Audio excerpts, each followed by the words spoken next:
In 1926, an editor at the London Daily News predicted Gertrude Ederle, an American swimmer with 18 world records and 3 Olympic medals, would fail in her attempt to swim across the English Channel. He claimed even the most uncompromising champion in the rights and capacity of women must admit that in contests of physical skill, speed, and endurance, they must remain forever the weaker sex. A lot of people just didn't think, or certainly at least this guy didn't think she could do it, that women were the weaker sex. Yet, at only 19 years old, Ederle not only became the first woman to accomplish the feat, crossing the channel, but she broke the men's record by 2 hours. Ederle's triumphant swim across the channel was a testimony to her determination, innovative spirit, and passion for swimming.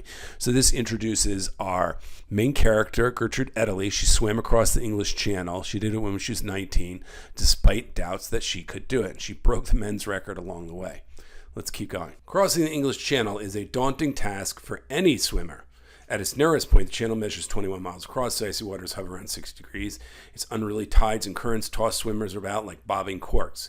Stinging jellyfish, seaweed, and floating debris from shipwrecks and lost cargoes present added hazards. For decades, the channel's perils have defeated countless swimmers. Ederle, too, failed in her first attempt to cross. Just 6 miles short of finishing, she became ill, and her coach had to haul her out of the water. Undeterred, Ederle decided to try again. Ederle knew if she did not complete the challenge this time, she might never get the opportunity to set this record, because a rival female swimmer was preparing to make her second attempt at the crossing as well. To prepare for the marathon swim, Ederle found ways to improve her equipment. We learned that it's a difficult task in either case. She failed once. She had some trouble with her swimming suit, but she was undeterred. She wanted to try again and knew she had to. So to prepare, she found ways to improve her equipment. She and her sister discovered melted candle wax, sealed goggles, effectively waterproofing her goggles. They also designed a 2-piece silk suit. During her first channel crossing, she wore a standard 1-piece suit that created drag. This silk invention weighed little and allowed for easy movement. On August 1926, Ederle waded into the channel. So now she's beginning again. She's starting out in France. At first, she shivered the bone-chilling water, even though she had covered her body in 8 layers of grease for insulation. Her limbs felt stiff. Her strokes were irregular. Driving forward, she fought to clear her mind and find what she called her sphere, a place where the sea became her only companion. The shrieks of gulls and humming of boat engines faded away. Using a new overhand stroke technique called the American crawl, Ederle eventually settled into a steady pace, briskly breaking through waves. Throughout Ederle's swim, 2 tugboats accompanied her. One carried newspaper reporters. The other displayed a sign that read, "This way, old kid," with an arrow pointing forward. Transported her coach family and friends. Her coach played songs such as "Yes, We Have No Bananas" on a phonograph so Ederle could time her strokes to the rhythm. For hours, Ederle swam, dodging debris with an amused smile.